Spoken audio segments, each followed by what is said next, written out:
Hello, doctor Abdussalam Umar with you. നമ്മളെ ഈ കുടുംബ ജീവിതം ആസ്വദിക്കുന്ന ടൈമിങ്ങിൽ എന്തോ ഒരു പ്രശ്നം ഉണ്ടെന്നൊരു തോന്നല്. കാരണം നമ്മൾ പൊതുവെ റൊമാൻസ്, സെക്സ് അതിനൊക്കെ ടൈം സ്പെൻഡ് ചെയ്യുക ഒരു രാത്രി 8 മണി മുതൽ 12 മണി വരെ ടൈമിലായിരിക്കാം പൊതുവെ.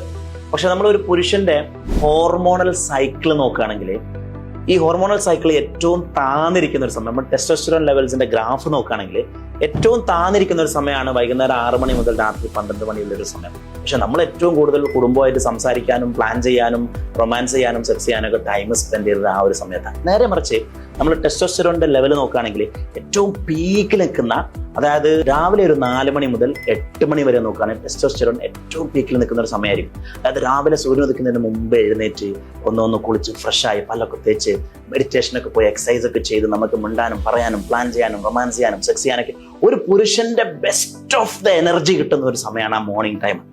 പക്ഷെ നമ്മൾ പലപ്പോഴും കുടുംബജീവിതത്തിന് വേണ്ടി അത് യൂസ് ചെയ്യാറുണ്ടോ എന്ന് വെച്ചാൽ അറിയില്ല. എന്നാൽ പിന്നെ എങ്ങനെയാ നമ്മൾ നാളെ മുതൽ രാവിലെ ഒന്ന് എഴുന്നേറ്റ് നോക്കിയാലോ?